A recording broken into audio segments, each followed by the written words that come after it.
Hi guys, எல்லாரும் எப்படி இருக்கீங்க? நல்லா இருக்கீங்க நம்புறேன். என்ன பண்ணா ஒரு நாள் வீடியோ எதுவும் காணோம், என்னாச்சு, பாப்பா பிறந்துருச்சா, பாப்பா பாயா அது கேலா அப்படின்னு நிறைய பேர் கேட்டுக்கிட்டே இருந்தீங்க. எனக்கு ஃபர்ஸ்ட் நான் உங்ககிட்ட சாரி கேட்டுக்கிறேன். ஏன்னு கேட்டிங்கன்னா, எனக்கு வந்து இன்ஸ்டாகிராம் நிறைய பேர் மெசேஜ் பண்ணியிருந்தீங்க. பட் ஆனால் என்னால் எந்த ஒரு டெக்ஸ்ட் மெசேஜுக்குமே என்னால் ரீப்ளை கொடுக்க முடியல உங்களுக்கு. ஃபர்ஸ்ட் ஆஃப் ஆல் அதுக்கு நான் சாரி கேட்டு இப்போ தான் நம்ம ஃபர்ஸ்ட் டைம் நம்ம சேனலுக்கு நீங்கள் வந்துருக்கீங்கன்னா மறக்காம நம்ம சேனலோட சப்ஸ்கிரைப் பண்ணிக்கோங்க. மறக்காம அந்த பெல் ஐக்கான கிளிக் பண்ணி விட்றேன். வாங்க வீடியோக்குள்ளே போகலாம்.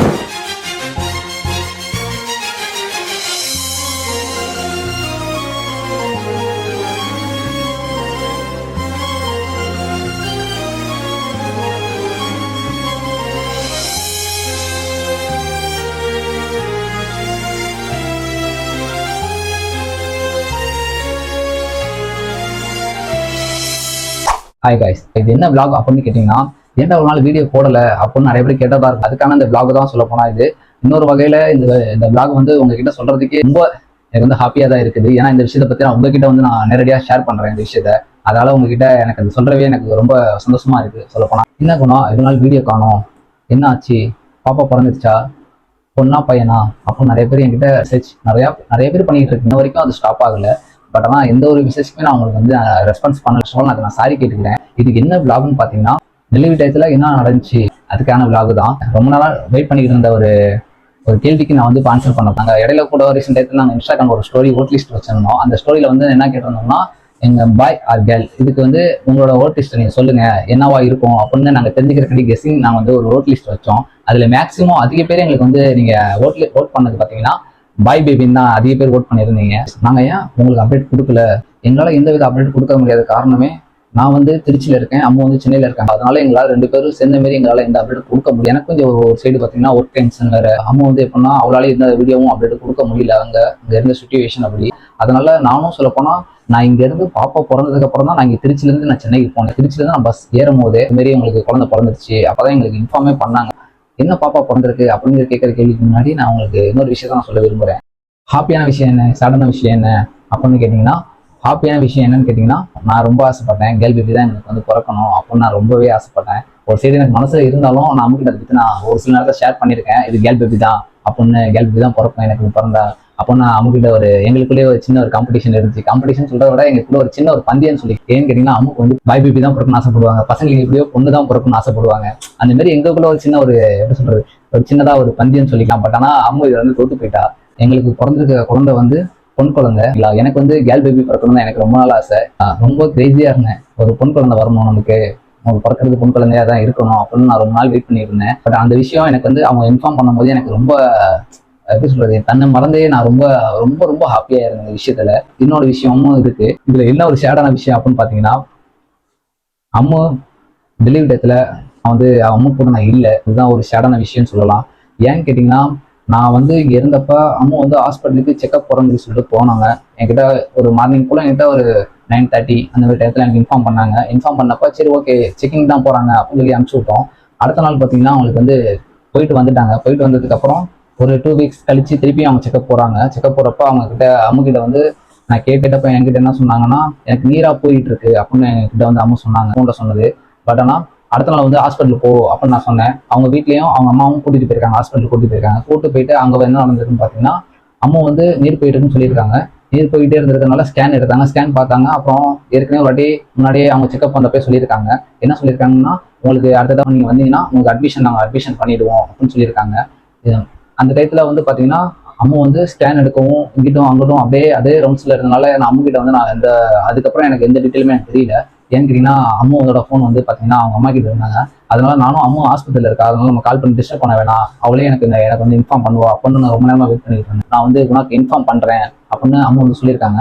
அதுக்கு அவங்க வீட்டுல என்ன சொல்லியிருக்காங்கன்னா, நீ அவங்க ஒர்க்ல இருப்பாங்க, அவங்க டிஸ்டர்ப் பண்ண வேணாம், நார்மல் செக்அப் தானே, பார்ப்போம் என்ன சொல்றாங்கன்னு பார்ப்போம் அப்படின்னு சொல்லிட்டு அவங்க வீட்டுல சொல்லியிருக்காங்க. பட் ஆனால் அங்க நடந்தது என்னன்னு பாத்தீங்கன்னா, ஹாஸ்பிட்டல்ல ரொம்ப நேரமா அவங்க மார்னிங் ஒரு 5:30 இருந்து அவங்களுக்கு வந்து பாத்தீங்கன்னா நீரா போயிட்டு இருக்கு, பனிப்படம் உடஞ்சி நீரா போயிட்டு இருக்கு. அதனால அவங்க ஹாஸ்பிட்டல் கூட்டு போயிருக்காங்க. கூட்டு போயிட்டு ஸ்கேன் பார்த்துருக்காங்க. ஸ்கேன் பார்த்துட்டு அதெல்லாம் ஒன்றும் இல்லை, நார்மலா தான் இருக்குது, வெயிட் பண்ணுங்க அப்படின்னு சொல்லி வெயிட் பண்ணி பார்த்துருக்காங்க. கிட்டத்தட்ட ஒரு டைம் ஆகிட்டே இருக்கு. டைம் ஆகிட்டே இருக்கும். அவங்க என்ன சொல்லியிருக்காங்க, ஹாஸ்பிட்டல் என்ன சொல்லியிருக்காங்க, ஜெல் வச்சு நம்ம நார்மல் ட்ரீட் பண்ணலாம் அப்படின்னு அவங்க சொல்லியிருக்காங்க. பட் ஆனால் அங்கே நடந்தது என்னன்னு பாத்தீங்கன்னா, அம்முக்கு வந்து நார்மல் டெலிவரி இல்லை. ஓகேங்களா, அம்முக்கு வந்து நடந்திருக்கு தான் சிசரிங் டெலிவரி தான் நடந்தது. அதுவும் ரொம்ப ஒரு பெயின்ஃபுல்லான ஒரு சொல்லவே எனக்கு வந்து ரொம்ப கஷ்டமா இருக்கு. பட் ஆனால் இது எப்படி அம்மு தாங்குறா, நான் அவகிட்ட என்னதான் ஜாலியாக சிரிச்சு பேசினாலும் நான் அவகிட்ட ஒரு சில விஷயம் ஷேர் பண்ணுவேன், சில விஷயம் ஷேர் பண்ணாமல் இருக்கலாம். பட் ஆனால் இந்த வீடியோ வந்து அம்மா கண்டிப்பாக பார்ப்பா. இதை வந்து பார்க்கும்போது நான் ரொம்ப ஃபீல் பண்ணுறேன் இதை நினச்சி. சாரி அம்மா, ஓகேங்களா? இந்த டைத்தில் வந்து நான் அவங்க கூட இல்லாதது எனக்கு நான் ரொம்பவே கஷ்டப்பட்டேன். ரொம்ப நேரம் என்கிட்ட பேசினதா இருக்கட்டும், இந்த விஷயத்தை நினச்சி என்கிட்ட ஷேர் பண்ண விஷயமா இருக்கட்டும், நான் ரொம்ப ஃபீல் பண்ணேன். பட் அந்த நேரத்தில் உங்ககிட்ட நான் சில விஷயங்களை தெரியப்படுத்தலை. ஆனால் இப்போ வந்து டோட்டலாக எல்லாருக்குமே இந்த விஷயத்தை நான் தெரியப்படுத்துகிறேன். அம்மா வந்து ரொம்ப ஆசைப்பட்டா டெலிவரி டேத்தில் நான் அவள் கூட இருக்கணும். எல்லாருமே ஆசைப்படுற ஒன்று தானே, அவங்க டெலிவரி டேத்தில் கூட இருக்கணும் ரொம்ப ஆசைப்படுவாங்க. பட் ஆனால் இந்த டயத்தில் அவள் கூட நான் இல்லை. எனக்கு அதுதான் எனக்கு மிகப்பெரிய ஒரு சேடான விஷயமே அதுதான் சொல்லுவேன். எனக்கு தெரியப்படுத்தணும் பார்த்தீங்கன்னா 7 மணி இருக்கும். எனக்கு அப்போ தான் எனக்கு இன்ஃபார்மே பண்ணுறாங்க, இதுமாரி சிசரிங் பண்ண போகிறாங்கப்பா அப்படின்னு சொல்லிட்டு அவங்க வீட்டு சைட்லேருந்து எனக்கு இன்ஃபார்ம் பண்ணுறாங்க. எனக்கு என்ன சொல்கிறேன்னு தெரியல. ஒரு எப்படி சொல்கிறது, ஒரு 2 செகண்ட் அப்படியே நான் ஸ்டென் ஆகி அப்படியே என்ன பண்ணுறேன்னு தெரியல. கண்ணில் தார தண்ணி ஊற்று ஒரு சைடு. ரொம்ப ஒரு பெயின்ஃபுல்லான ஒரு சுச்சுவேஷனாக இருந்துச்சு எனக்கு. அதை என்னால் அக்செப்டே பண்ணிக்க முடியல சொல்லப்போனால். ஏன்னா இந்த டயத்தில் எப்படியா நான் அம்மு கூட தான் இருப்பேன் அப்படின்னு நான் ஒரு கான்ஃபிடென்ட்டாக இருந்தேன். நான் அம்முக்கிட்ட வந்து அம்மா என்கிட்ட என்ன சொல்லிட்டு இருந்தாங்கன்னா, எங்களுக்கு கொடுத்த டேட் பார்த்தீங்கன்னா April 6 கொடுத்துருந்தாங்க. ஓகேங்களா? டெலிவரி டேட் வந்து பார்த்தீங்கன்னா April 6 கொடுத்துருந்தாங்க. நான் எப்படியா தான் ஒரு April 1 இல்லை 2 அந்த டேட்டில் நான் வந்துடுறேமோ அப்படின்னு நான் அம்முக்கு நான் இன்ஃபார்ம் பண்ணது இந்த டேட்டு. பட் ஆனால் எங்களுக்கு நடந்தது பார்த்தீங்கன்னா எங்களுக்கு March 28 எங்களுக்கு பாப்பா பிறக்கிற மாதிரி ஆயிடுச்சு, சிசரிங். ஓகேங்களா? ஏன்னு கேட்டிங்கன்னா பனிக்குடம் உடஞ்சி தண்ணி போய்கிட்டே இருந்தனால எங்களுக்கு வந்து சிசரிங் பண்ணிட்டாங்க. உடனடியாக பண்ணி ஆகணும், இல்லாட்டி பேபிக்கு மூச்சு திணறல் ஆகிடும் அப்படின்னு எங்ககிட்ட வந்து சொல்லிட்டாங்க. அதனால என்ன பண்ணுறதுன்னு எனக்கும் ஒரு சைடு தெரியல. ஒரு சைடு நான் இங்கே திருச்சியில் இருக்கேன், அவங்க சென்னையில் இருக்காங்க.